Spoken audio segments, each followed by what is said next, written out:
Hey, what's up, guys? Thank you so much for checking this video out. It really does mean a lot to me that you've clicked on it to give it a try. I really hope that you do enjoy this episode. Today, I spoke with Tom Hanify. Tom Hanify spent 40 years of his career at Indianapolis Fire Department. During that time, he was the Local 416 president, and he is also currently the PFFUI president for the state of Indiana. In this episode, we speak on a lot of different topics. Also, both of our ADD and ADHD kicks in.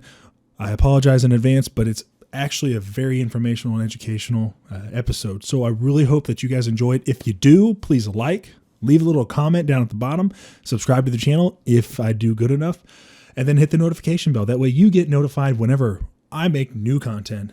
You're happy, I'm happy, and we get to have cool people on like I got to talk to today.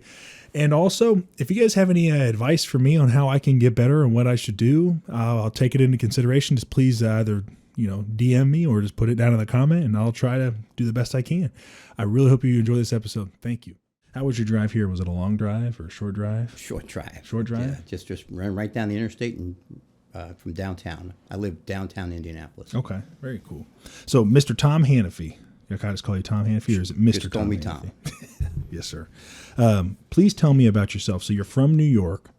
Yeah, I grew up in New York City, Queens, and lived there went to high school. After I got out of high school, was ready to go to CCNY. I was all signed up, ready to go, and just didn't feel the desire. Really wasn't that excited about it. So I was walking down the street and popped in a recruiter's office and signed up for the U.S. Army and got a 3-year hitch in the U.S. Army. Thank you. Welcome. It was my pleasure. Looking back, it was a great privilege to do that. But I stayed. I didn't go overseas. And didn't have any war zone. We were coming back from Vietnam. It was back in 1973, and we come back from Vietnam back then, which was interesting. Time to be in the military.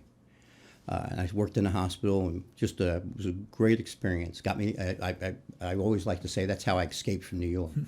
I got out of the city, and which I thought, of course, like most New Yorkers, was the center of the universe when I was went into service. And after getting out of there and getting around, and then winding up in Fort Eustis in Newport News, Virginia, working at the hospital there, I realized after about 6 months, it's not bad. It's not bad to not live, as one teacher described, living on top of each other, smelling each other all day long. Mm-hmm. And so, I never was on a beach. Went down with a buddy that was with in the service from North Carolina. We went down to the Outer Banks. And I didn't know there was a beach that you didn't have to step over people to get to the water. So live and learn. So anyway, I'm saying this, but I mean it. So anyway, I was raised by a single mom. My dad died when I was very young. He was Irish immigrated when he was about 20 years old, and then he died in an industrial accident. So she raised the four of us in Queens by herself. So good for her. So one of the questions you put on this page was, and I thought about a lot. Who's your hero? And I really don't have heroes, I don't sports figures or certainly not politicians, but I don't have heroes. But I really thought a lot about that question, and the one hero I have is my mom. I mean, she was unbelievable. That's sweet. So you said you have 3 other brothers? No, I have three. I have 3 older sisters. One's deceased. Sisters. Yes, and she was the youngest, and they all good people, and they're all hard workers. So I have good work ethics. My mother, Marguerite, she gave us all belief in a higher power and a work ethic. And like I tell people, if we inherited $1 million or $1 billion from her, she couldn't have given more important gifts than those 2 things: that work ethic and that just a belief in a higher power. Is very comforting for me. That works for me. I'm not saying it's for everybody, but it works for me, and it's through my life that's been a kind of the anchor. That's the whole thing of, like I said, having something beyond this. Beyond this, having that. So that gives me comfort and helps me through difficult times, and we've had difficult times in the fire service. You go through line of duty deaths or friends passing from cancers. It's very comforting for me to have that. So anyway, so that's how I got here. So that's where I got. So I got out of the service. I wound up had a resume out, and I wound up working. Got an invitation to come work at the Near East Side Multi-Service Center, work in social services, and which is now the Bonner Center. It's on East 10th Street in Indianapolis, downtown Indianapolis. So I worked there for a couple of years, started going to school full time and waiting tables. And then the guy said, Tommy, you should come down there taking applications at the fire department. The guy I was waiting tables with. And I said, why should I do that? He said, he goes, my brother's a firefighter and he's pretty happy. And so I went down and applied. It was just a few blocks, headquarters was a few blocks from where I was living at the time. And so I went and applied, and I wound up getting on the fire department. I was never in a firehouse in my entire life until I walked into a firehouse in the Indianapolis Fire Department towards the end of training. And been pretty fortunate. Maybe that's part of that belief in a higher power. I think definitely God's got his hand in a lot of things. I think so. It's really helped me out. I mean, when you talked about loss of other firemen, loss of friends, it's really helped me, especially with runs. I've not had a whole lot of runs, but with some of the ones that I've had that have been more tragic, man, I couldn't imagine being by myself. I mean, I have my wife, thankfully, also around, but I couldn't do it on my own. There ain't no way. I could do it on my own. So what motivated? There's nothing worse than some of the things you see, on the fire service, and which brings me back to the service, which is when I was in the military. I told you it was towards the end of Vietnam, so I was working with all these Vietnam vets, and they were a lot of fun. They were really interesting people, characters you'd call them, I guess, in a way. And we worked hard and played hard. We had like I said, it was hospital work, so you had different schedules, and you went out and I got into running and biking back then, and with some of these guys, they were working out hard, and playing hard in the evenings and in off time, and then but a little bit crazy. Mm-hmm. So I wound up, like a story I just told you, I wound up after I worked at the center and then was in the school, and then wound up on the fire department in 1980. And I'm working with these guys in the firehouse. And they were all, a bunch of them, well, they got hired, they were in Vietnam. And now and they were a lot of fun, and it was similar personalities. And it took me to about 15, 20 years ago. So remember, my career spanned 40 years. Yes, 40 years. Yeah, so I, and all of a sudden I realized, now I realized what was going on. These people were self-medicating, and they were dealing with their demons. And that's interesting today that we're discovering. And we're talking about PTSD, finally, after many, many years. After my lifetime. And you finally recognizing that the things that we have to see need to be dealt with rather than suppressed. Now, we all suppress things certain ways, and that's one of the things I'm really proud of what's going on in the fire service, that we are finally admitting that there's consequences to what we see and witness in public safety and in life in general, but many people experience things, but especially in the fire service, you're subject to it. Mm-hmm. I mean, if you haven't had a SIDS death and dealt with that, which I have multiple times in my career, I can vividly tell you about that run. Or, scraping somebody inside of brains off the interstate. We've dealt with that. I've dealt with that now, and don't forget, I've been in and out of the firehouse because of my union work. A person that's on the job 30, 40 years, that's in that firehouse every day, all those years. Just think about the things they've seen and dealt with. So, we're blessed in one way. At least we have worked with a team of people. Think about those poor police officers. They're in that car by themselves. And we don't talk about those things. And as a society, what we want to do is always talk about what's wrong, not about what's right, and how to make things better. But I do think,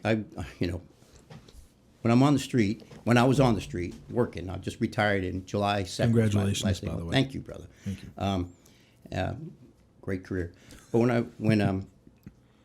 I'd always, in the middle of the night, I'd walk up and we were on a PI or some kind of run, and there'd be, things are winding down, and I'd walk up to some young cop and next to him and say, well, when'd you figure it out? And they look, what do you mean?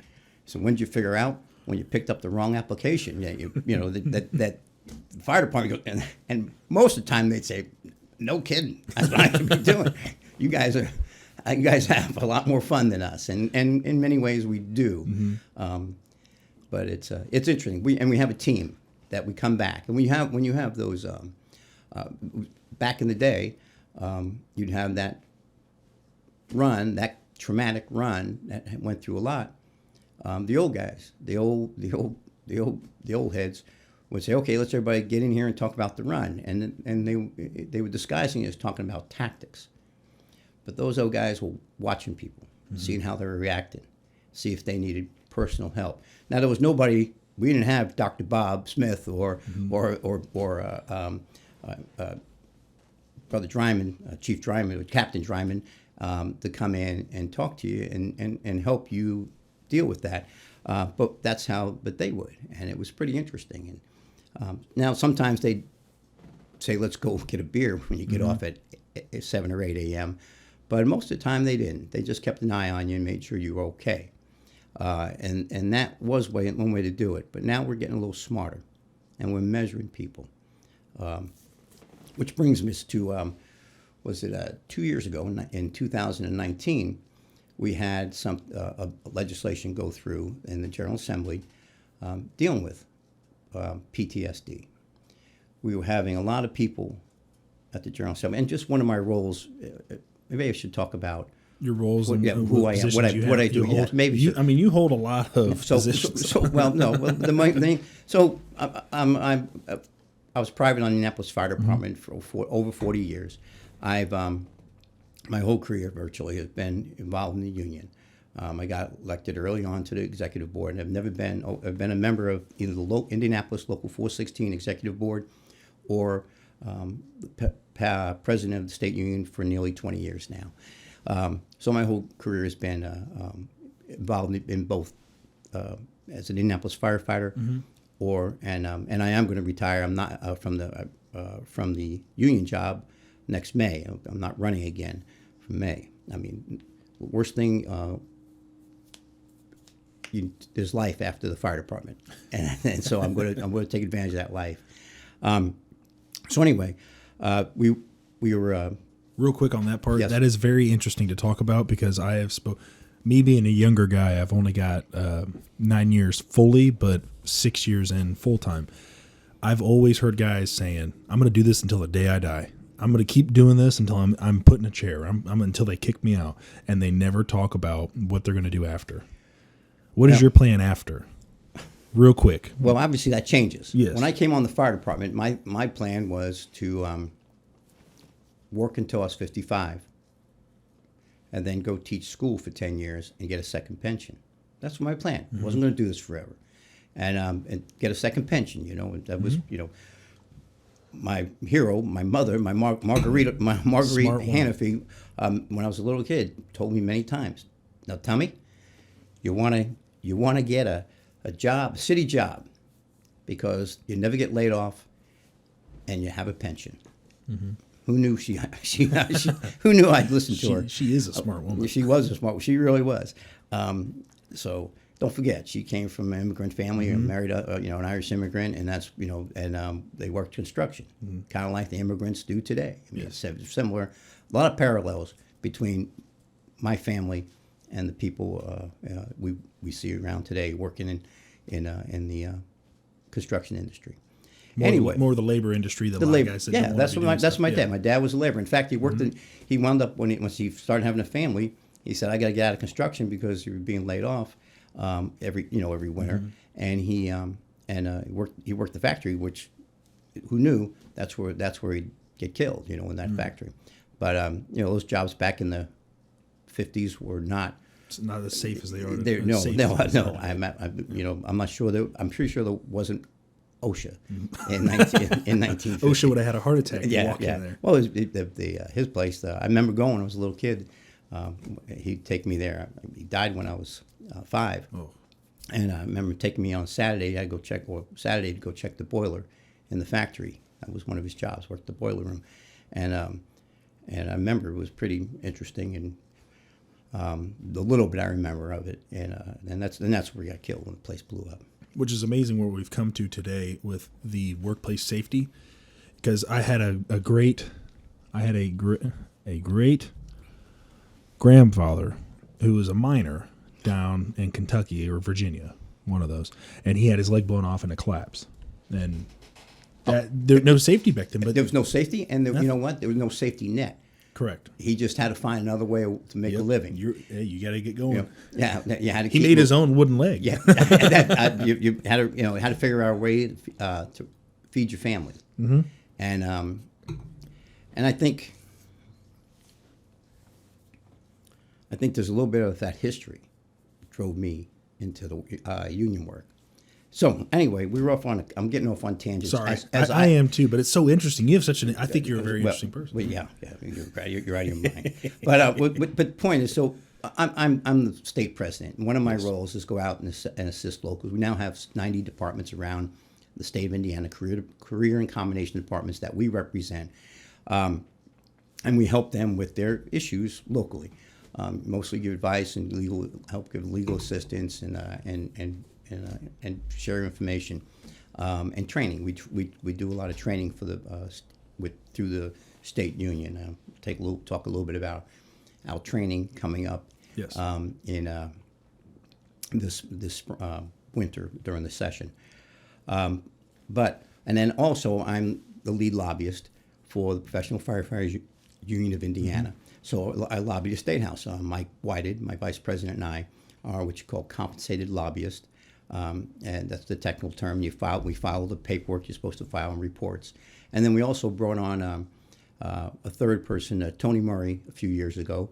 He is a firefighter paramedic out of Noblesville and on the executive board and a longtime paramedic. So if you haven't sat through the health committees where EMS issues go, they can be pretty tedious. So I roped Tony into sitting through those, and we got him as to be a lobbyist.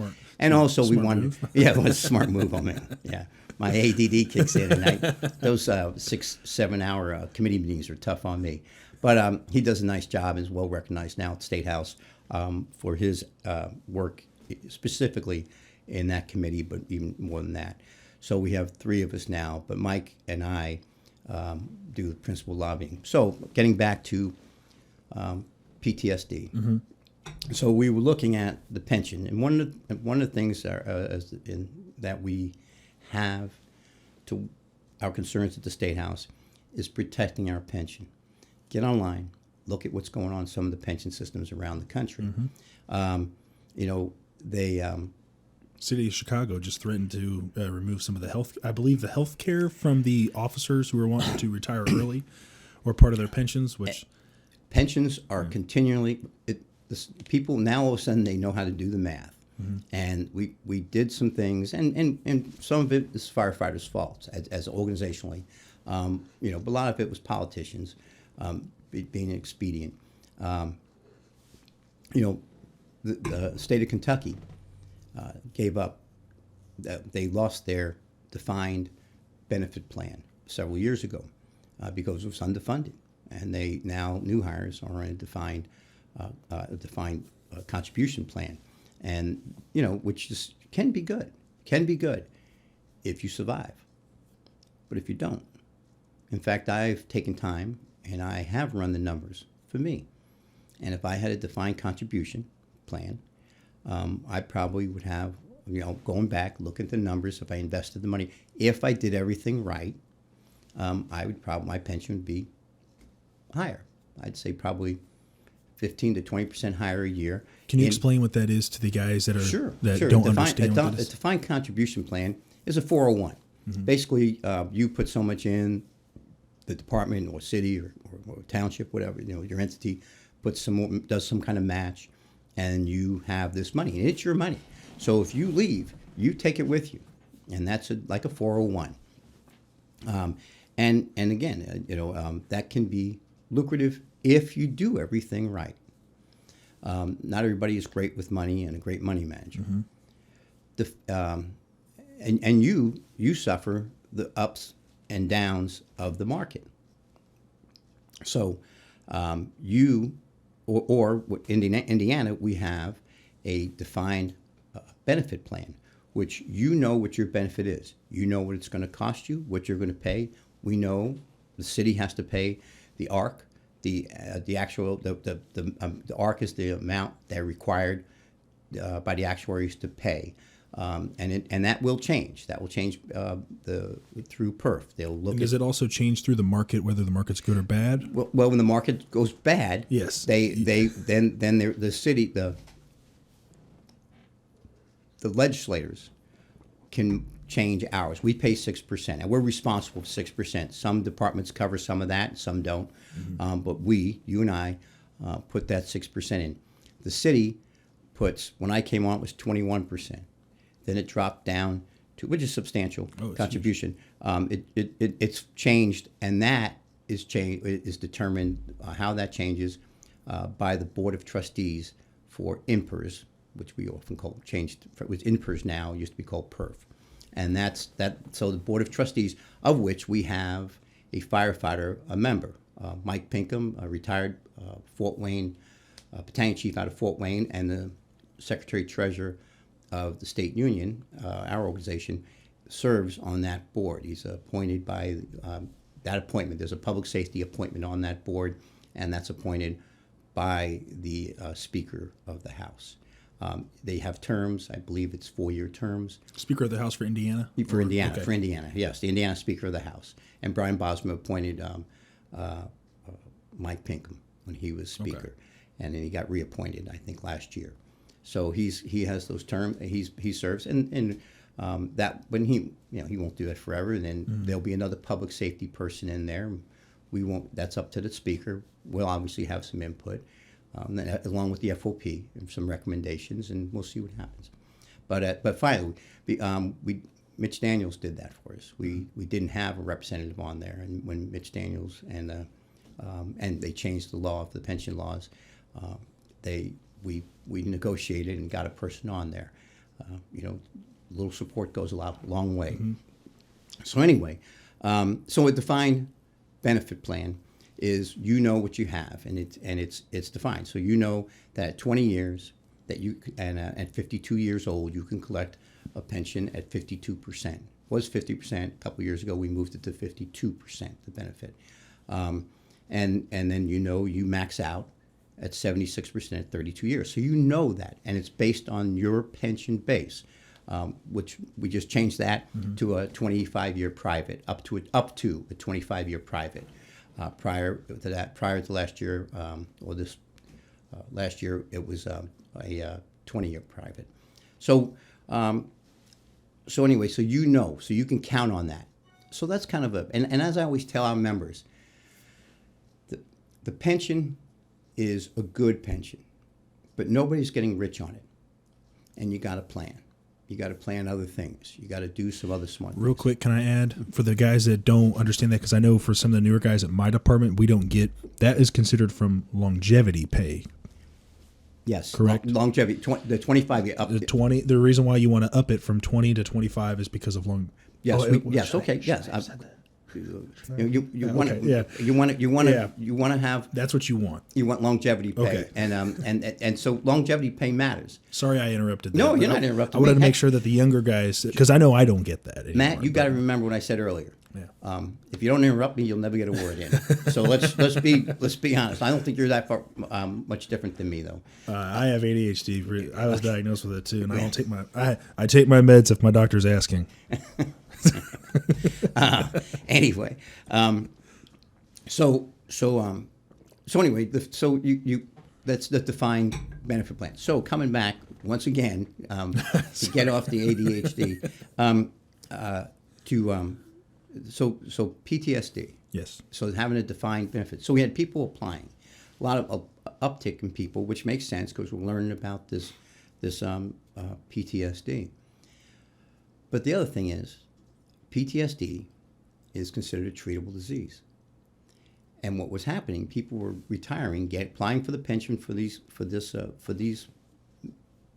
psychological traumas, or these traumas we saw and witnessed and dealt with, and real traumas that people were living with and weren't coping with well. So we told them, and we said these people need to get help. The city would just send them off to the pension, and they would cut them off. Well, this is a Class 1 disability, and the city has a responsibility over the department or the municipality, the local unit, I guess, has a responsibility to service that illness or injury, and they're required to do that. Now, how you do that exactly, is it between you and your that department and the physician, attending physician. Could that possibly get abused by some people? Well, that was, and that. Yeah. So first of all, this uptick, I think there was some abuse, possible abuse. I can't, I don't know. I'm not. Yeah, it's all speculation. Sure. I'm not. But it was a huge uptick. A lot of people all of a sudden getting these PTSDs. I think PERF was not scrutinizing, didn't put the resource to scrutinize them all properly. So we had some legislation for two things. Number one, when people get a Class 1 disability on psychological or PTSD, that they continue to get help. They need to get help, and hopefully to come back to work. Most people love this job and want to work. They don't want to retire, and they want to come back if they're able. So they gotta do some things. They gotta get some help, and the city has. Then that by law, that's the city's responsibility or the local unit's responsibility to offer that. So that was the first thing, and the second thing is there was some abuse. I believe there was some abuse of that law, that there were some people kind of faking it. How do you measure? As I quote the movie, I see dead people. How do you measure that? You can't. And if a person can fake that. So the reason why I asked that question is because I used to know somebody who I got to know really well. It was a previous relationship. I got to know her really well, and I asked her, I was like, "Hey, do you mind if I ask what happened?" And she openly told me. She goes, "Oh yeah, no, it's not a real thing." Like because she was getting disability benefits from the military, and I said, "Are you kidding me?" Because to me, that robs the people that truly need help, and that was my issue with it, which is why I'm so cautious on it. Well, but I hate to be cautious on it because that type of stuff. We have people that truly need it, and Correct. we want, and the other issue, most pensions like ours, public safety pensions like ours around the country, most of them did not have a benefit for psychological. It wasn't part of it. That wasn't a pensionable disability. We wanted to preserve that, and people were starting to question it in the General Assembly, because they would have friends or neighbors, and they would have complaints or whatever, and people were making these, and there was some impressions out that General Assembly that there may have been abuse out there. So we worked with Senator Boots out of Crawfordsville, and we introduced this legislation. Number one, to get people that needed help. Number two, preserve that benefit for the people that need it. And number three, scrutinize the people that are applying. And I think that happened. There was a little trauma when everybody that was off on that pension said, "Hey, what are you doing to get well? And how are things going? Get a doctor to fill out what's going on." And people were pretty upset about it. We got through all that. We have a couple individuals on that review committee which is made up of psychiatrist, psychologist, social worker, and So then, it's not just random assortment of people who. no. So these are people who are qualified, who are studied it, who have. This is that's their profession. This is an MD, a psychiatrist, a psychologist, and a social worker, and then we also have subject matter experts on the committee, two firefighters, a firefighter, and a police officer, and then we have a backup firefighter and police officer in case they can't make it. So we have a subject matter expert on the committee that reviews, the review committee. And now they're reviewing all of PTSDs through that psychiatrist, so there's a little more scrutiny. Before, there was a neurologist that was scrutinizing them. And Why would it be a neurologist? Low bid. Oh. Government low bid. Yeah. And so that's why, so anyway, but coming back to it's real. And I recognize, and in the fire service, we have a lot. And during this debate, so Mike Whited, Vice President Whited, and I went out to lunch with committee chair in the House as this bill was moving along. And I'm having this conversation with the representative, and so I'm talking to him about, I live downtown Indianapolis, and most of my career I've worked downtown Indianapolis, and I said, so when I'm driving, I go drive by these intersections, these buildings, these and vividly remember these situations. We all do, I know you grew up in the community you work in and live in the community you work in. I know you relive those things when you go by those scenes, those locations. Yes. Every time. Every time. But where is it? Where do you put that? And where do you store it in your memory? I said, and I told him, I said, I can just vividly describe that person, or what happened to that person, what it looked like, where it was, who I was with. I said, but I'm not having breakfast with him. I'm not waking up dreaming about him. I don't know why. Maybe whatever. I don't. But there are people that do, and I can understand why they do. And that's why we need to make sure we keep this benefit and not lose it. Make sure that the people get it are legitimate, and the people that are legitimate continue to get help to get better. Because nobody wants to go through that. That has to be miserable. And I'll tell you what else. In our profession, fire service, I'd be if you go through. I don't care if you're in a suburban department. If you go through a 20 or 30-year career, you have some signs and symptoms of PTSD. It's how you're able to manage it, and how you. And generally, it's they tell you it's an exercise regime, and family, and good friends, and a healthy lifestyle. That's how you deal with those kind of stresses. But some people are more susceptible than others. What childhood trauma you went through might have an impact on it. But anyway, so I got off on that PTSD, but I started talking about legislation, and that's some of the things that I do, that I work on. Mike and I work at the General Assembly, and that takes a lot of time. The other thing we do is political action. So if right now they drew new maps, I was there for some of the debate. It's interesting. If you're a political junkie, it's worth sitting through. I enjoy that stuff. Yeah, but that means you're half nuts.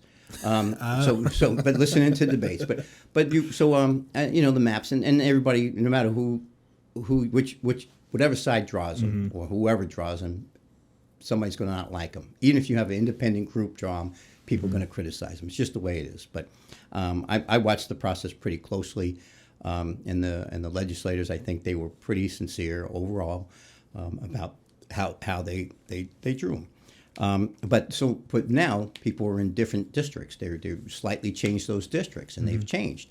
And so right now is a good time for our members to be politically active in the next year's legislative races.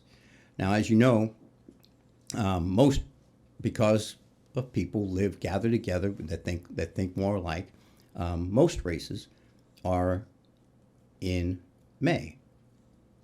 This is a number of years ago, but I went through, out of the 150 legislators, 100 state representatives, and 50 senators, there's less than 20 competitive races in November.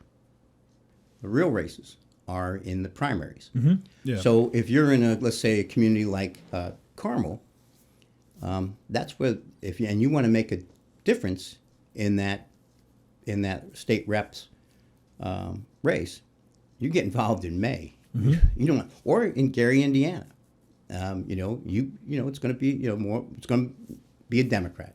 Yeah. And so you get involved in that. Because in a lot of larger cities, sorry to interrupt again, in a lot of larger cities, they tend to be more Democrat run. Yeah, actually. Another question I do have. In the suburban and rural areas tend to be Republican. It's just the nature of the beast. And those districts, because one of the things in the districts, they have to be concise. They have to be tight. Mm-hmm. They have in the past have a 3 streets wide, 100 miles to get the population number. You have to they have to be concise and they have to be common. And the reason is because people have common interests there, so the representative can represent their interest. And it's all in the law, and so that's why that's one of the reasons they get drawn that way. What would happen if you want to create 50-50 districts? Well, first of all, in Indiana, it'd be difficult, but you can make competitive, and let's just use the congressional races. How would you draw Congressman Mervan's district up in northwestern Indiana, who's a Democrat? Frank Mervan, nice fellow. He's a Democrat, took Pete Sklosky's seat. And you'd have to cut that up in pie-shaped format to make it a 50-50 district. Just like if Andre Carson's district, if you wanted to make it competitive, you'd have to put him into with Hendricks and Boone County probably. I mean, it'd be very challenging to do, and that's and people may complain about it, but you also want to have people represent the communities that they serve, the elected official. So it's very complex. Mm-hmm. I'm touching on the. It really is something that we could spend hours and hours just talking about that. Well, I sat through hours and hours of that testimony, so I can tell you, and it was some of it was even entertaining. So what was your next question? I'm sorry. So it's okay. Don't you worry. So I did have two questions. One popped up into my head while we were talking on that. Do you notice more Democrat support or Republican support? Because obviously, I mean, Democrats more support unions, whether it be privatized or labor unions. Well, I've had, that's a loaded question, which I'm happy to answer. I apologize. No, I'm happy to answer it. Yeah. So the answer is yes, and the answer overall at that General Assembly. Let's talk about the General Assembly. First of all, in Indiana, I'm very proud to be a Hoosier. Wasn't born here, but I'm very proud to be a Hoosier. And I'm proud because I watch how things happen there. And as they use the analogy, it's like making sausage, and it kind of is. You put all these things in, and what comes out the end usually tastes pretty good. But there's a lot that goes into it, mm-hmm. a lot of different things. But we have good relationships with the with both caucuses, all 4 caucuses. I think we have good leadership in all 4, and I don't want to well use firehouse terms. I've had Republicans slice my throat on an issue, and I've had Democrats slice my throat on an issue, and that's figuratively, not literally. But so somebody will take that in the context. And you know what happens when they do that to me? I get over it because I got to get on to the next issue. But I'll start saying about being a Hoosier, being proud. I think there's no revolutions in the Indiana General Assembly. Now, some people may think there should be. Personally, I don't, but I'm not going to argue with the people that think there maybe should be. But it is an evolutionary process. So, for example, let's talk about a piece of legislation from 6 or 7 years ago. So I don't know if any of the people that listen to this remember the church fire in Muncie. Well, one of the contributing factors to the death of Brother Davis was was engineered lumber. Now, engineered lumber is everywhere. It's the construction. It's a tool. It's a big industry in Indiana. First of all, it's not going away. I mean, it's the necessity because you can't find true, lumber anymore. Even my homes that are historic, 100 and from 1860. I have in the remodel. I've had to use some engineered lumber. Or as some people refer to it, one firefighter, Howard Stahl, referred to it. Oh, see, you used the fireman killers. But he anyway, but you have, that's what you have to buy, unless you spend a tremendous amount of money. So, so now what we did, we wanted to get notification if you're running on a house that is, or a building that's built with engineered lumber. The dispatch should know about it and should be able to tell the people on the way to the run, the firefighters on the way to the run. Let me give you an example. At Massachusetts and College Avenue in downtown Indianapolis, when we were building the new addition to the Union Hall, which is a poured concrete building, poured concrete and masonry building, built well, all union contractors. Catty corner, there was an apartment building built with a parking garage on the first couple floors. And on top of that, what appears to be masonry. Well, that's all framed up in engineered lumber.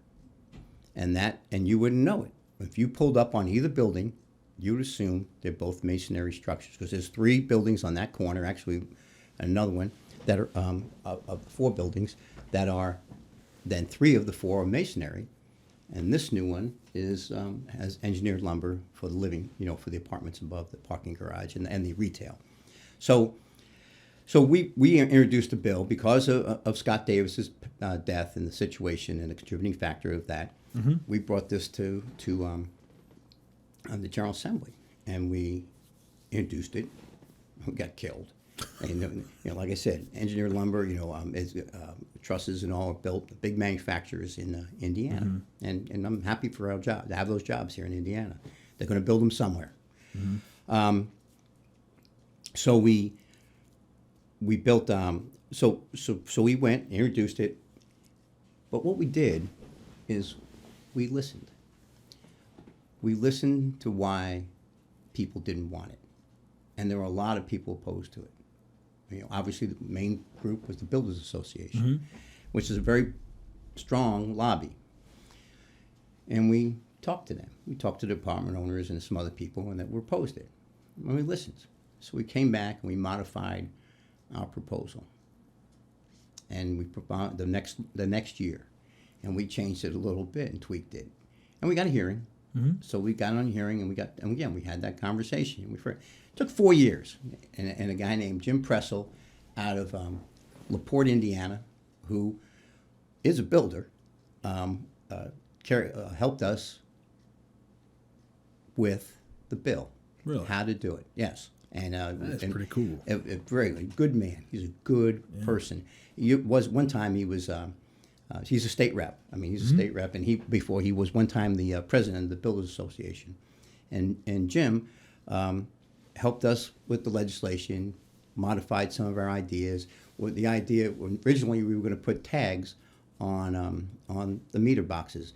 That was, and he goes, and we don't want that. And the apartment owners didn't want it because they said that might indicate some people it's inferior, and it's not. It's it's the common construction today, and we didn't disagree with that.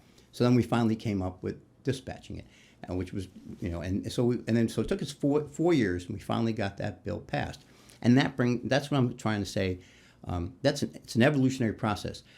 The bill we passed was superior to the bill we introduced 4 years prior, because we had dialogue, we had input, and we listened to what their concerns were, and we tried to address the concerns, which is why I do admire and love the process. I will miss that when I retire, after next session. And that process is, you can call it a game, you can call it whatever you want to do, but it's a positive thing for our communities when people sit down, have dialogue, and listen. It's time consuming, but that's why you have 3 months and 4 months in the long session.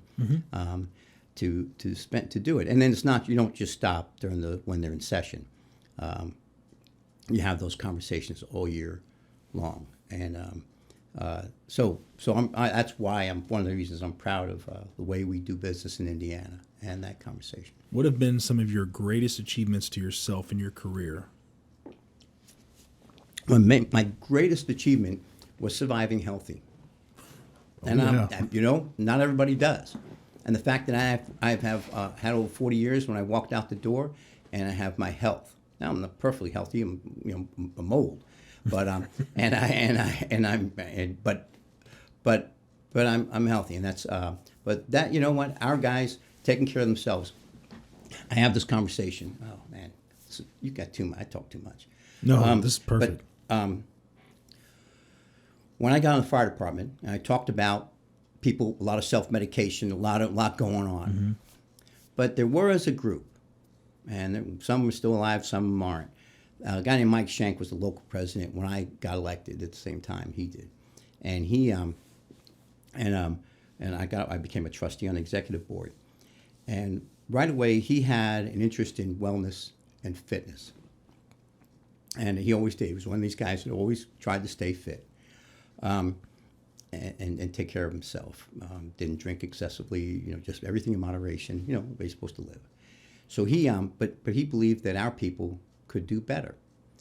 So one of our issues at the contract table for Indianapolis Local 416 was wellness and fitness. So we started negotiating that back under the HUD administration, which back in the early mid 80s.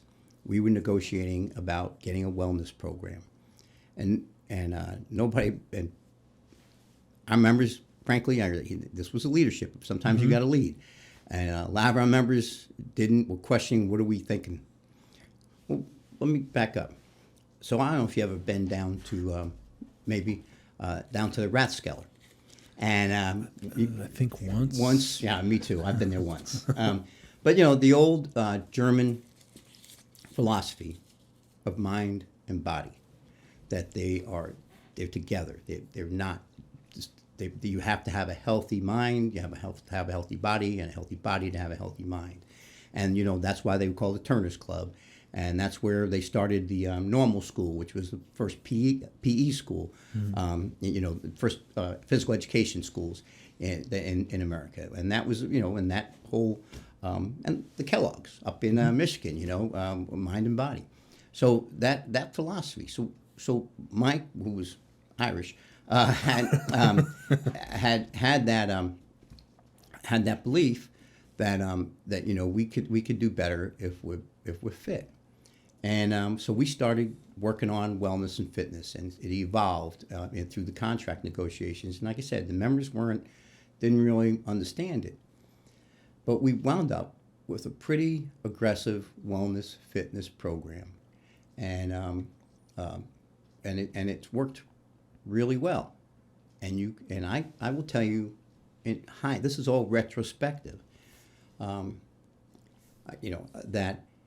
the reason Indianapolis Local 416 has been successful in many, many ways is because we started that back in the 80s, and And I think the local changed its philosophy.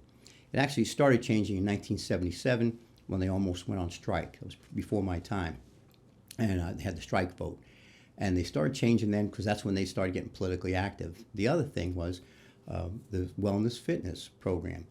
And people started thinking differently, starting to have to work out, or at least answer for not working out. And you'd have to get annual physicals and these things. So this was, I think, one of our accomplishments, my personal accomplishments, was your question. I served. So we did this on the Indianapolis Fire Department. back in the early 90s, the International, Al Whitehead, who just passed away, was the president of the International Association of Firefighters, and a guy named Gary Breeze, who now is the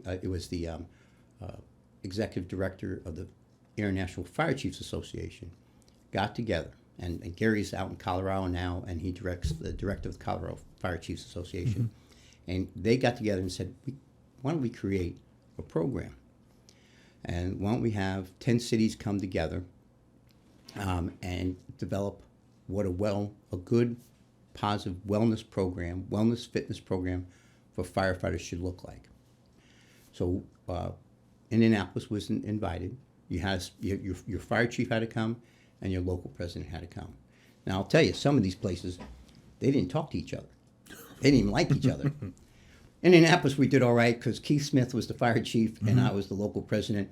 And this was probably in '94 or '95, and our relationship evolved, and we actually roomed together because the city didn't want to pay any money, and the local didn't have any money. I was local president, and I spent it all on the building. So we roomed together as we traveled for these meetings. But we got together, and we came up with this. And after 2 years, basically, we designed with these other 10 cities. Some of them: L.A. County, Austin, Texas, Charlotte, North Carolina, Fairfax, Virginia, Seattle, Washington was involved. If I thought about it a little more, I could come up with Indianapolis. I'm at 6.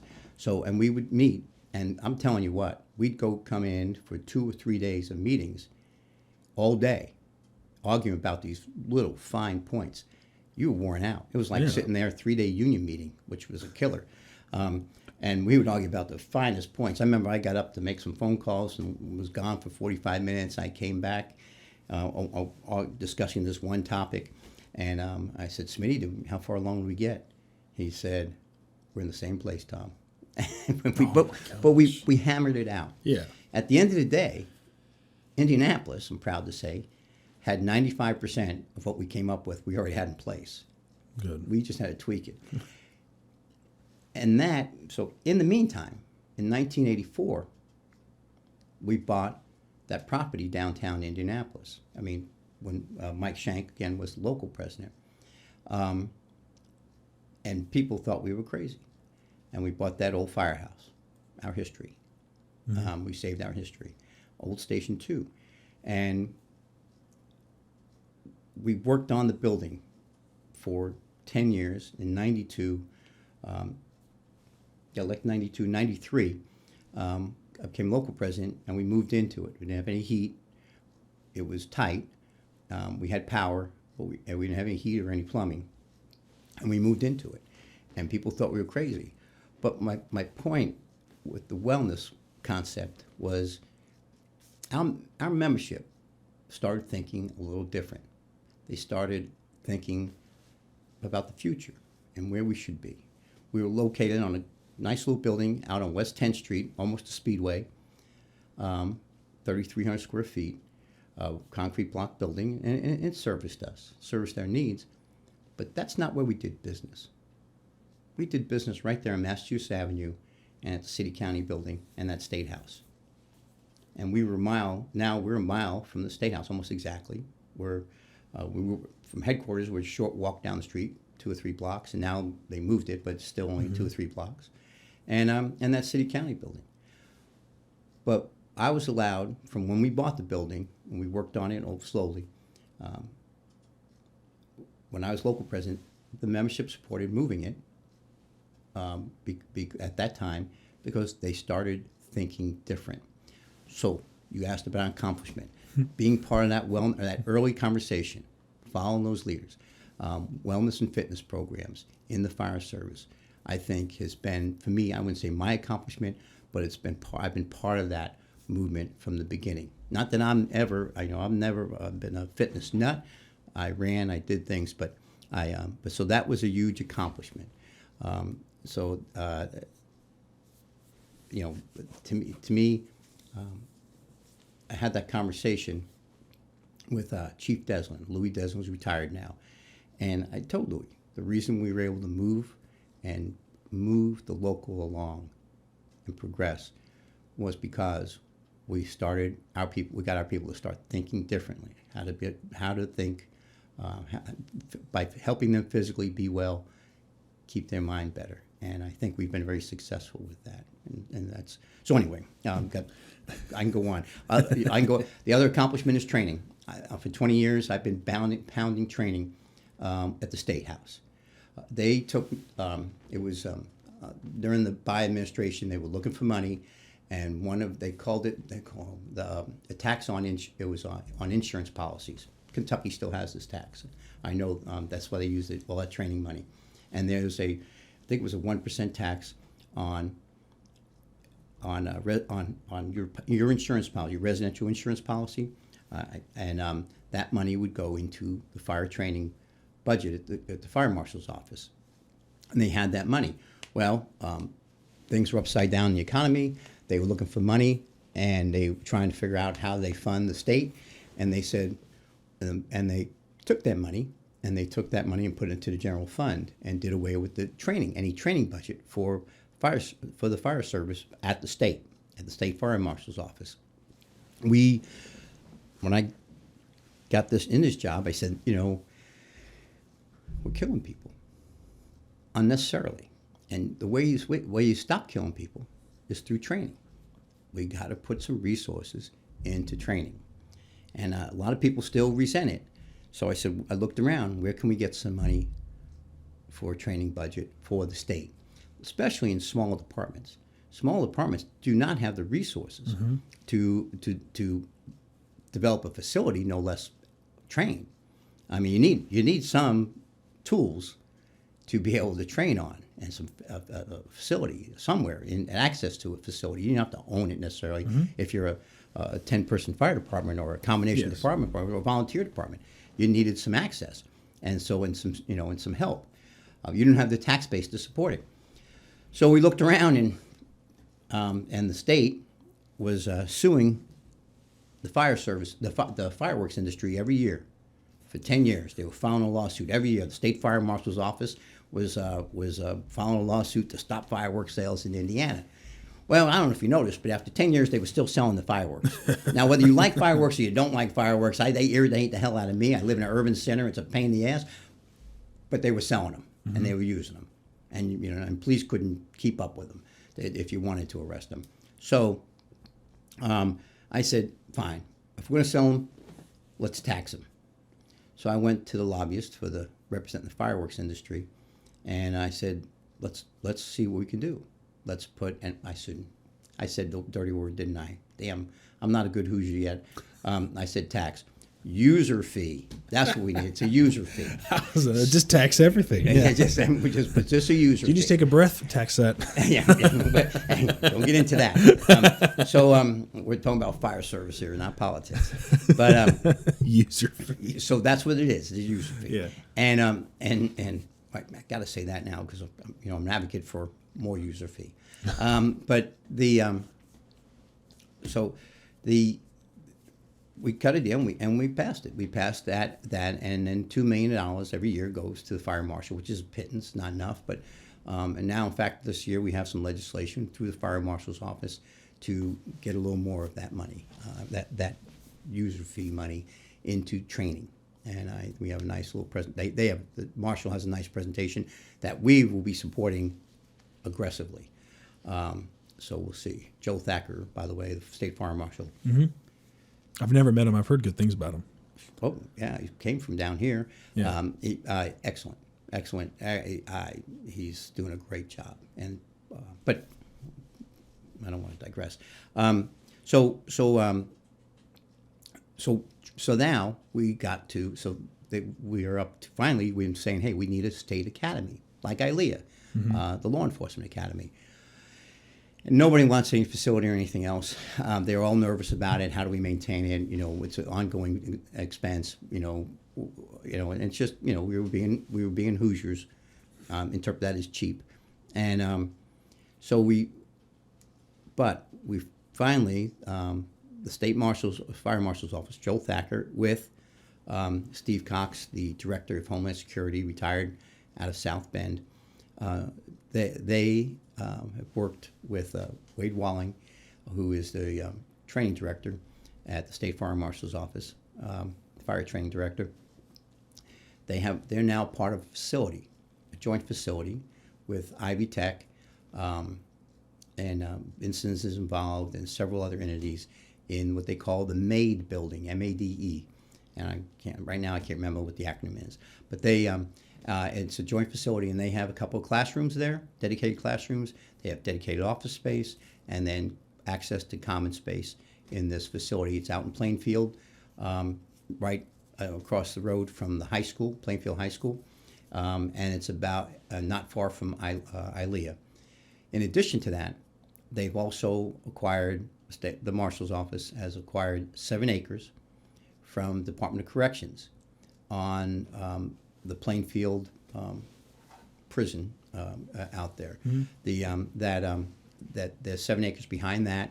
It's actually located between ILEA and the prison, and they're clearing that, and they're going to use that as the hands-on training. It's about a mile away from the offices and the classrooms, which is perfect. Mm-hmm.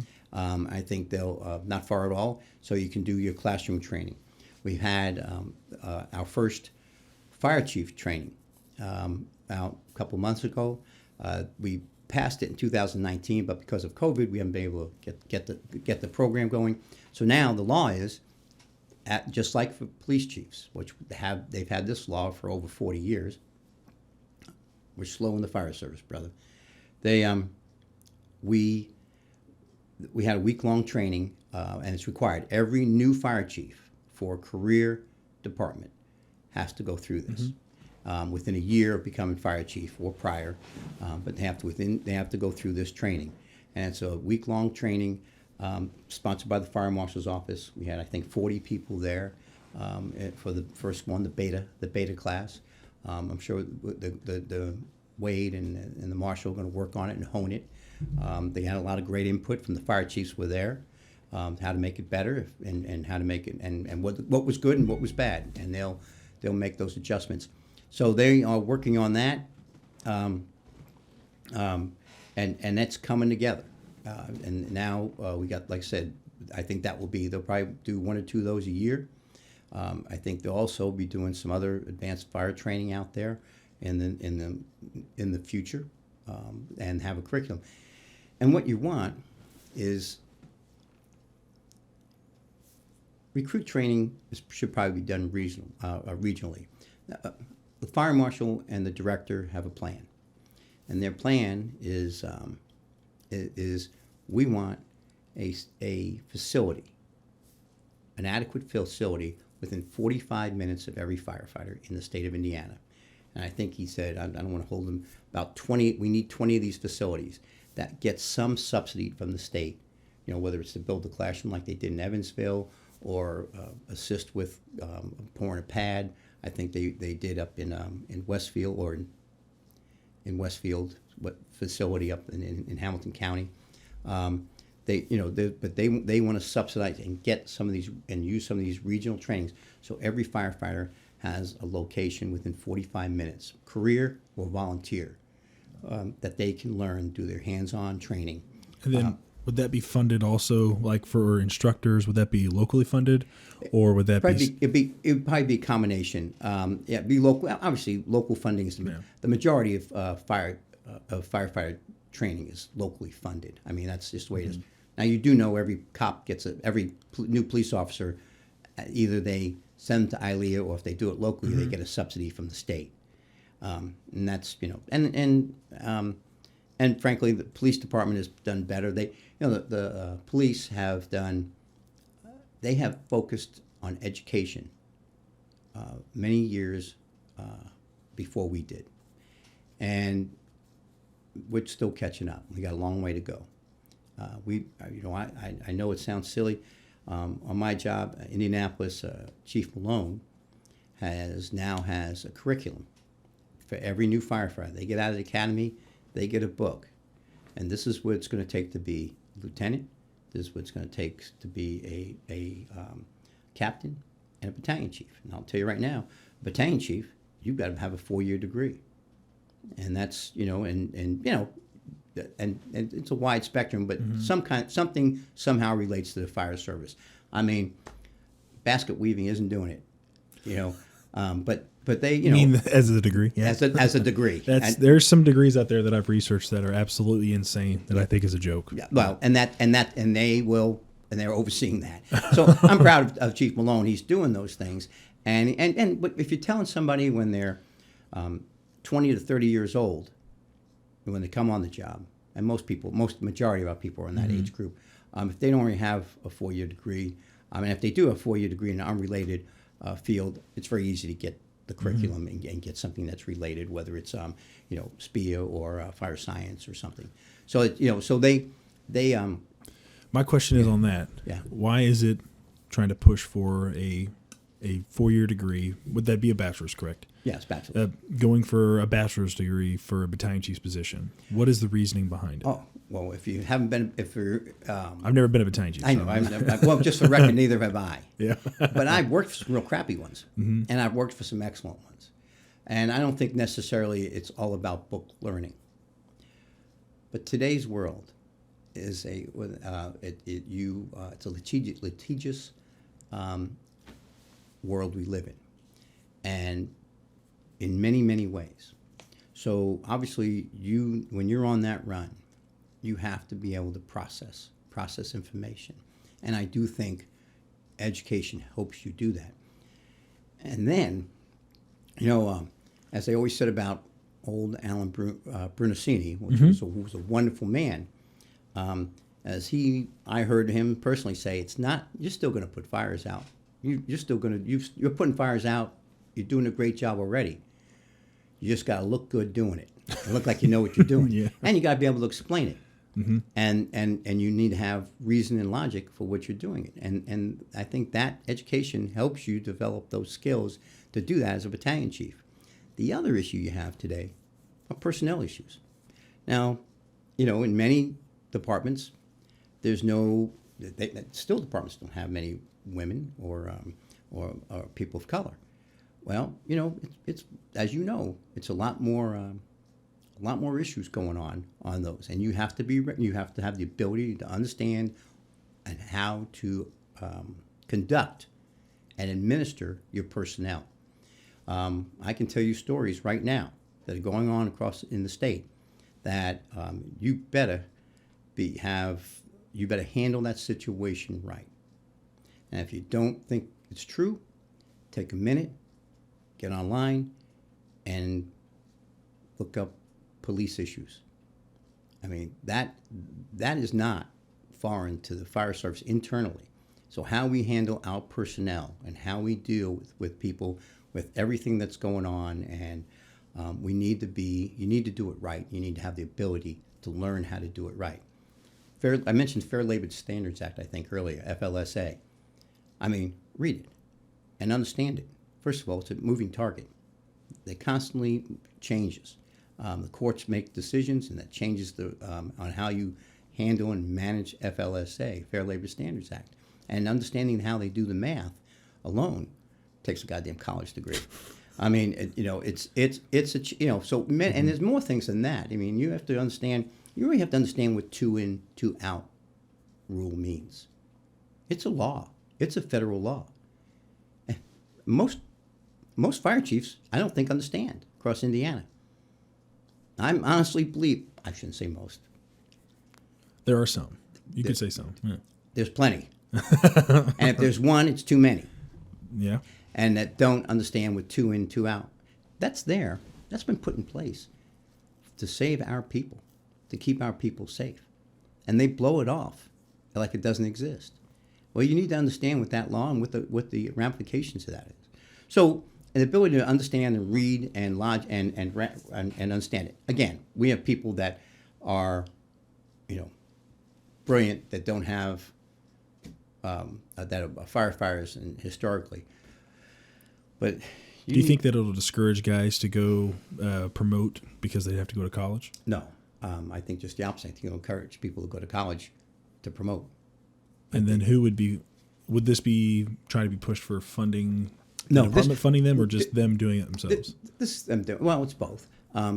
this is Indianapolis. It's the biggest Yeah. department in the state. Yeah. Understand. They're also in the capital city, which has access to lots of different education opportunities. If you're in, in a place that's not as convenient, it's more challenging. So you have to follow your culture. What's good for your culture? I don't know. I don't want to pick any department. I'll use Crawfordsville because it's an excellent department. Got a great mayor, retired firefighter, and a great chief, and a very progressive department. But they don't have the exact same needs or resources as a place like Indianapolis, or frankly, a place like Brownsburg, which is basically an urban department anymore, or Carmel, and that's the places that we have to push on education. Now, first and foremost, we have to push on fire education. What's going on at fire ground to keep those people safe? The second thing you have is, well, we already mentioned PTSD, and I talked too long about that. But you have to know how to recognize that and learn about that and how to handle it. Not just for you, but if you have people working for you as an officer or command position. And then, so you need to understand the laws. You need to understand personnel matters, and how to recognize PTSD. And there's another issue I was just about to pop in my head, so there's many reasons we've got to educate our people. But first and foremost is the operations part of it. And I say fire ground or EMS, the emergency scene. We have to know how. Managers need to know how to manage that, and then document it, what they did. If I always like to say, Lieutenant Jones or Captain Jones pulls up the flame. The plane flies into the Stadium X, during the football game. Remember, that officer is going to respond during the game. All these people have mass casualties, is on the scene, sizing up the situation, reporting, and they start building that incident based on that initial report on that officer that's on that, getting off that rig, career volunteer, by the way. And you start building, and if you don't build your foundation when you start, if you don't have the skills to do that, it's going to take a long time to go back and fix the mistakes you made when you didn't size up, you didn't send back the resources because you didn't know what you were looking at. Or that building, that significant building, warehouse or apartment building or whatever, or high-rise. But that initial size up, knowing what you're looking at, that takes education. That takes education. And I'm speaking this as a private. I'm not competent to do that. I know that. I know a lot about the fire service. I know all about the pension. I know all about PTSD. I know about health, wellness and fitness, and I know about labor management. I know a lot of things. But that's not my training. That's not my skill set. I think I know. I might be able to fake it even, but that's not. And that's that officer should know when they get off on that scene, they should be able to size up that situation, analyze, size up, and explain it to build what's going to happen next.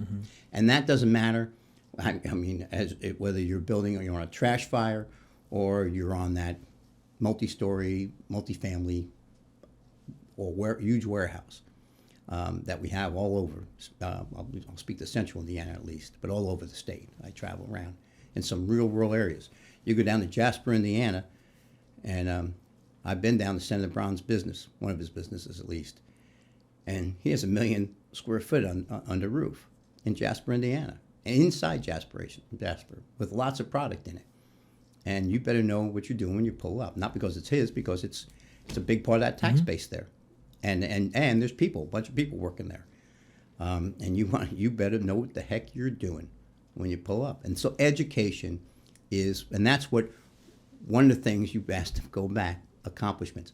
I think the state is moving. I've been part, I believe, of moving the state towards, and I mean the Professional Firefighters Union of Indiana, towards more emphasis in education. And we have great partners right now with Steve Cox and Joel Thacker and Wade Walling. It's a great team we have there. and they believe in it.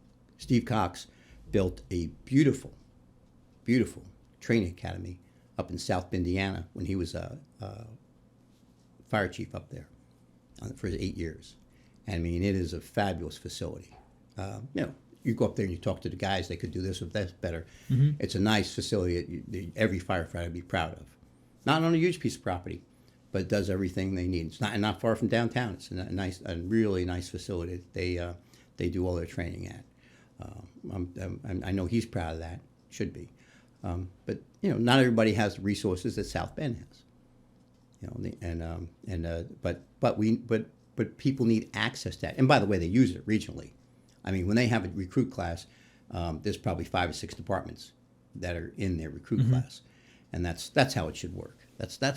We need to start thinking bigger, how we can do things better together, in the fire service. I was about to ask you, where do you hope to see the fire service or union go in the next 20 years?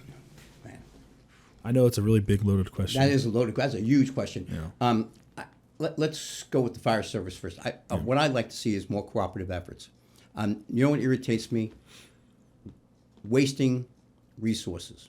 And I'll tell you 2 reasons. Number one, when people waste resources, and resources being money, tax dollars, and when they spend it on things that they don't necessarily need. In one county, how many aerial trucks do you need? In one rural county? Now, I don't know. Again, that's not my skill set, but if people do know, and we need to measure it.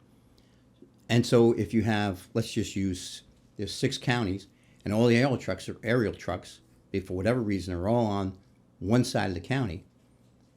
If there's 6 townships, and there's 3 on one side, and none on the other side. Well, what did we do? How we accomplished that? Now, it goes with run load and run and responses, and you have to measure everything. But I think I would like to see fire departments look at things regionally, not necessarily merge, but look at things regionally when spending on resources. And I'll tell you why. When they do budget back in 2006, 7, and 8, when the economy tanked mm-hmm. and tax caps kicked in all at the same time, it was like a tsunami in Indiana. And I was working the State House. Think about it. And we had people laid off across the state. Local units, what they cut back on was staffing, which is absolutely most important thing. Safety issues, having adequate staffing. Now, I know everybody can't have 4 or 5 people on a rig. They can't. It's not possible. But they should have the best they can afford. But they cut back on safety issues like training and staffing. So, that's all right. I'm sorry. It's okay. I thought I had that shut off. So they cut back on safety issues, and they cut back on, and number one, the things that necessarily the public didn't see. They put one person in a firehouse. Well, I'll never forget. I got on one. I won't say what department. I was organizing them, and I was having the union vote, and then I was we had the meetings already, and we had a secret ballot box. It was at the firehouse. This was one of the northern stations. They had 3 stations, and the alert came on, and somebody said, "Oh, that's a fire." So, can I go? And they said, "Yeah, get on the ladder." Okay. So I get on big, beautiful ladder. Now I was on a ladder at the time, mm-hmm. and it was a big, beautiful ladder. And I thought, oh, this is neat. So I start getting in the back. She says, "No, get in the front." I said, "Oh, okay." So I jump in the front and I slide over. What are you doing? And I said, well, "I'm making room for the officer." He said, "You're it. Press the siren." And so I was, okay. So they were sending this aerial out. Mm-hmm. It was $1 million probably back then. I was local president, so this is 25 mm-hmm. years ago, and the nicest truck I ever rode on, and they were sending one guy out on this aerial truck. Now, what are you going to do with it? Oh, no. Set it up and that's it. Yeah, set it up and walk away from it. And so it looks good. The cameras will have it. Then, yeah, Channel 6 will have it up, but whatever on the television, but nothing going on with it. I mean, and they like politicians like things to take away things that they don't see, and that was the safety issues. And let's not kid anybody. I'm a mercenary.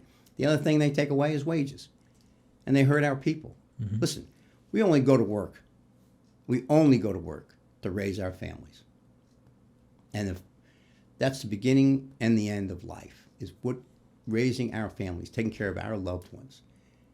And now we love the job. Get it? Don't get me wrong, but lots of times we'd like to go to the ball game or the birthday party, or stay home with the people you love and watch bad movies. Whatever that thing is you'd rather do, but you go to work, and you need to be properly compensated to go to work so you can support them.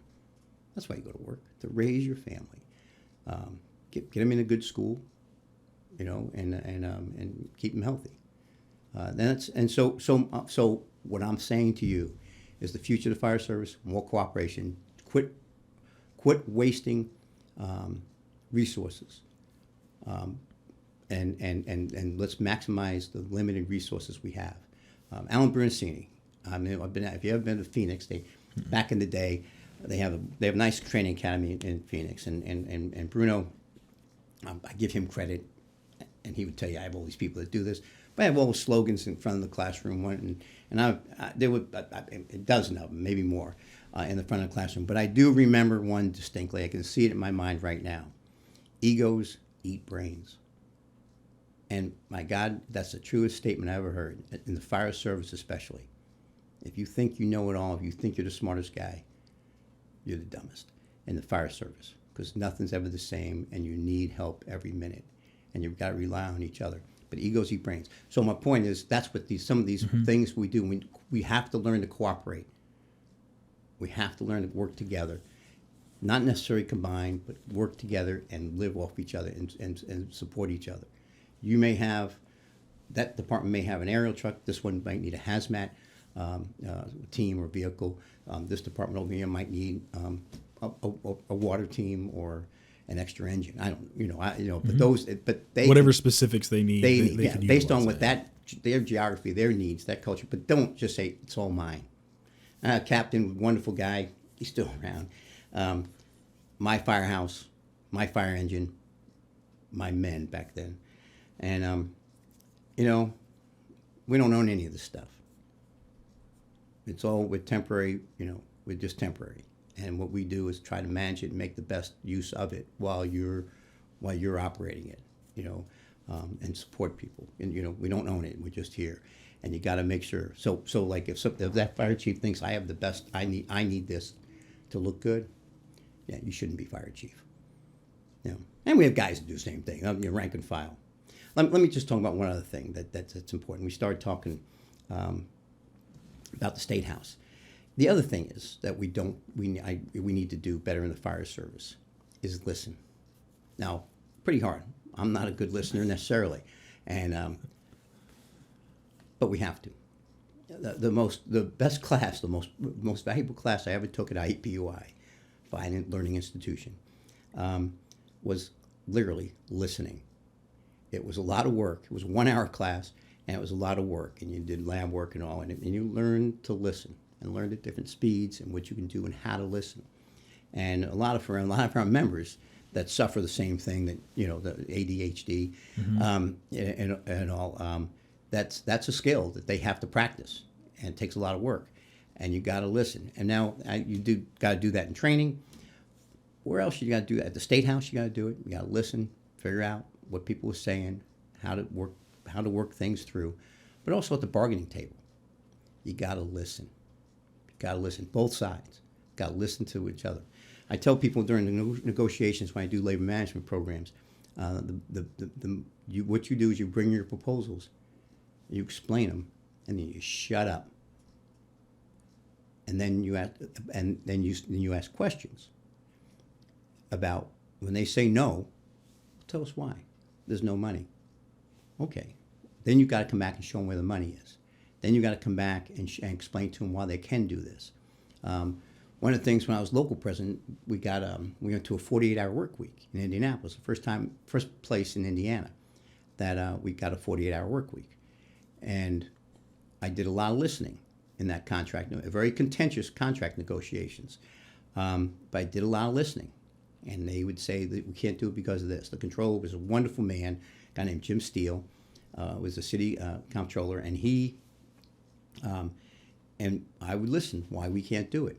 And I'd come back with solutions on how to pay for it each time. We got it done. And that was that. And during that, I kept on talking about safety and health and mental health and all.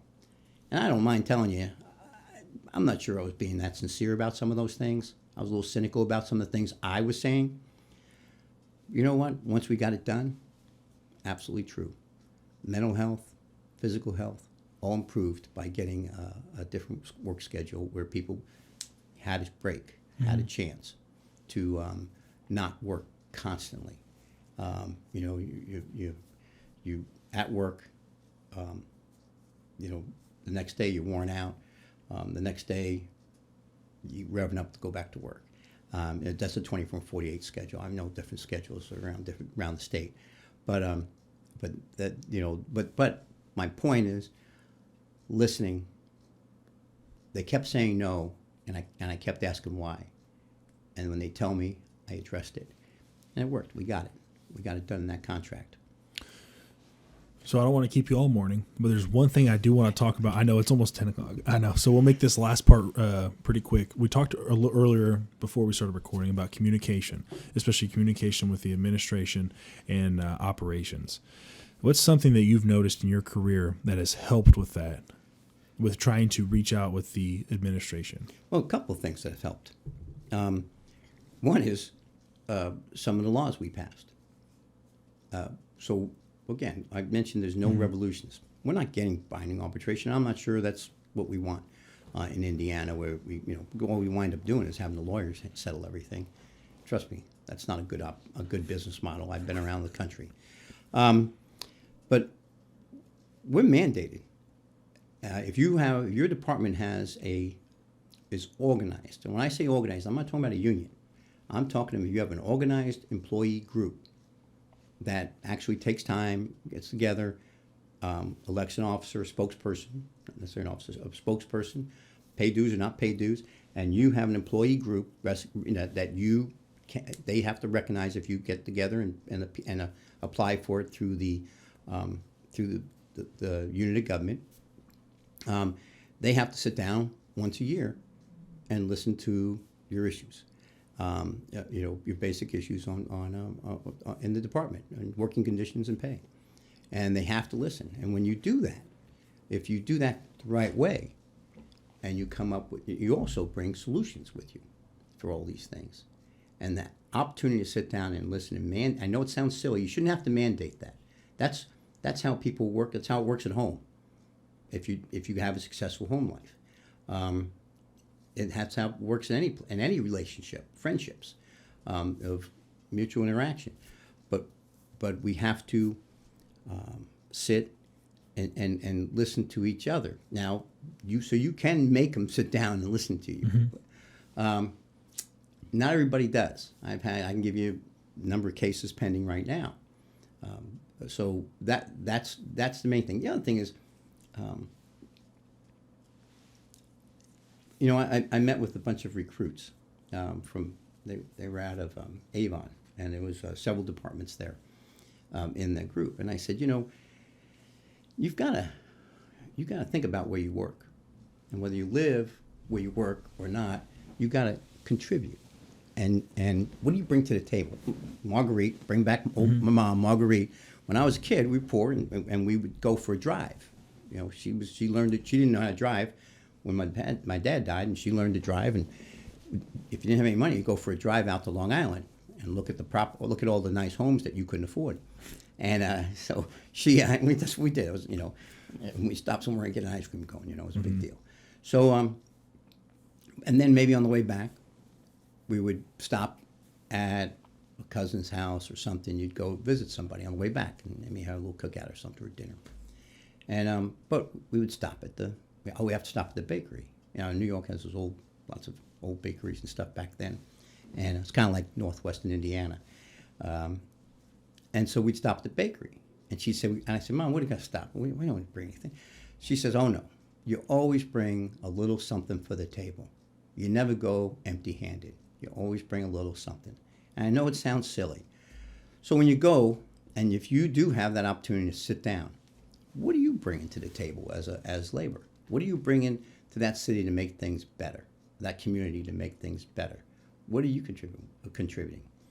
I'll never forget when Keith Smith, we came up, and Smitty and I would do things together, the old fire chief in Indianapolis when I was local president.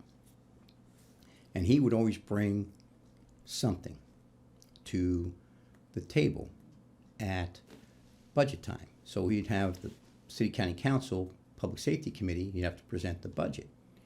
And we would brainstorm, along with other people you have, and come up with ideas of how they could sell our product, the fire service. You got to understand, it is a product, and you got to sell it. That's responsibility we have. And I'll never forget, one time we were talking about what our people do. So all the good works they do. They're coaches. They're little league and high school coaches. They're community leaders. They're public servants in other ways, and they do all these things. Families.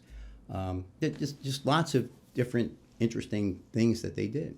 So we created it was a booklet actually, a little profile. I think back then it was about 750 people, and we profiled I think a couple hundred people, or nearly a couple hundred people, that had a picture, and just say, look what our people contribute to this community.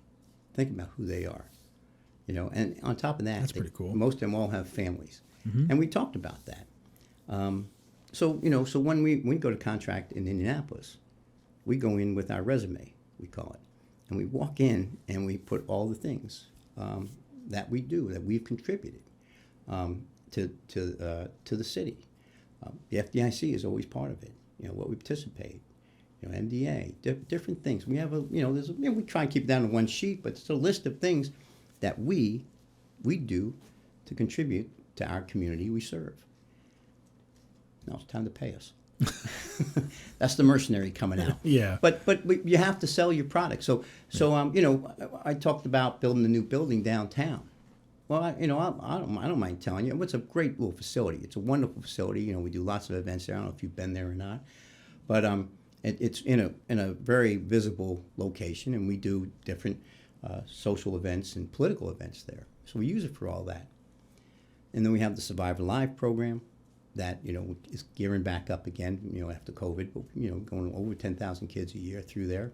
When we're building a new addition, a lot of those workers would talk to me. I'd be around every day, and they'd say, "Yeah, when I was a kid, I went through this program, and that made me proud. It was cool." But and the museum, nobody saved our history except us. We now have an archivist. Brian Killelay is an archivist. And then we have the memorial. A couple weeks ago, we just did the annual memorial service. Well, and down in and so the building's a neat facility for all those reasons. It's great, right? It's a marketing. It's all about marketing our product. We do that memorial service so this community is reminded of what our people sacrificed and their families sacrificed, and the people that are working 24/7, the people in uniform standing there right now, may happen to them. You have to emphasize that. And don't be proud.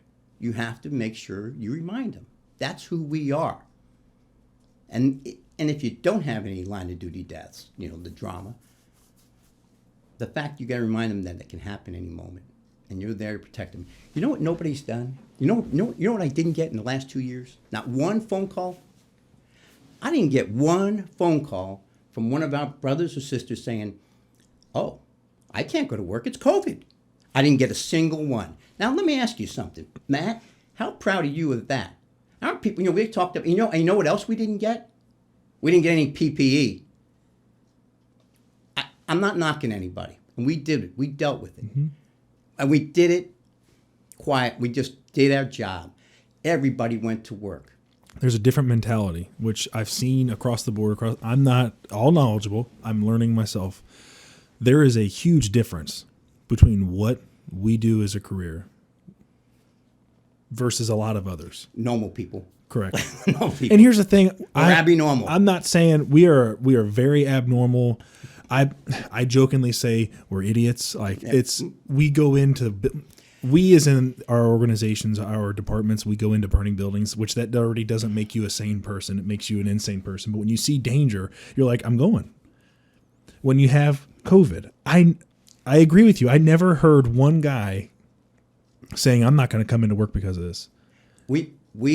Or girl. You know what I tell them? You know what I tell them? That's right. Yeah. When I tell them in the halls, I represent the finest men and women in North America, and I say that, and because I believe it with all my heart. I'm not saying everybody's infallible and everybody's perfect, because we're not, including myself. You got bad apples everywhere. We're bad apples and dumbasses. but overall, the finest group of people you ever want to be with are firefighters, EMTs, and paramedics. Good people. Just want to make a living. Mm-hmm. They all know they're not getting rich doing this.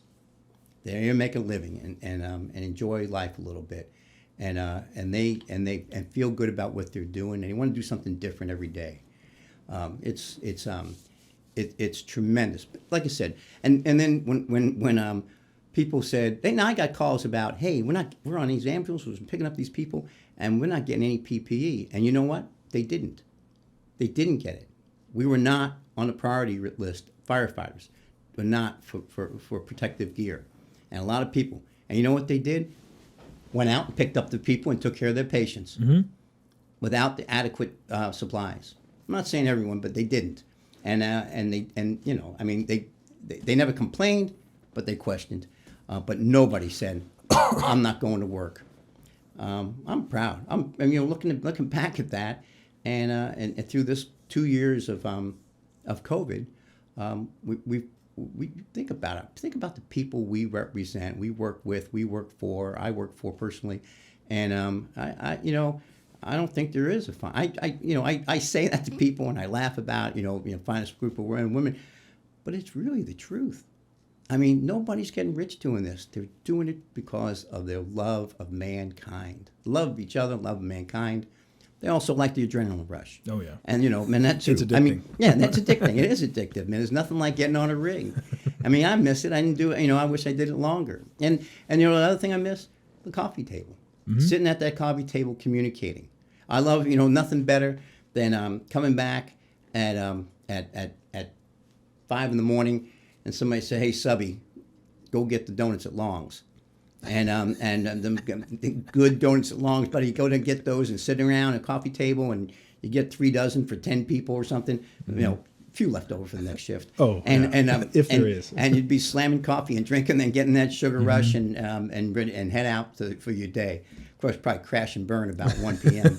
but those things are tremendous, and especially if you did a good job, you want to sit there at that table, everybody's showered up and everything when you get back, and talk about what you did and feel good about what you did, or even what you did wrong, which you could do better.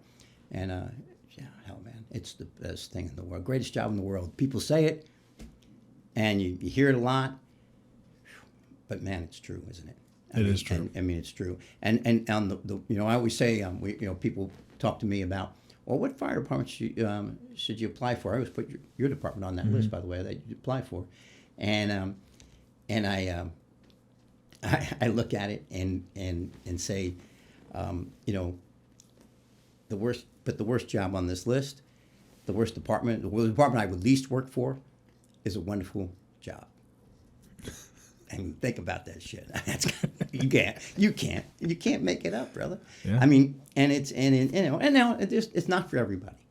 I get that, but it's for when you go through the work to get on one of these fire departments, whatever that work is, the testing process or the EMT or paramedic school or whatever it is you angle for.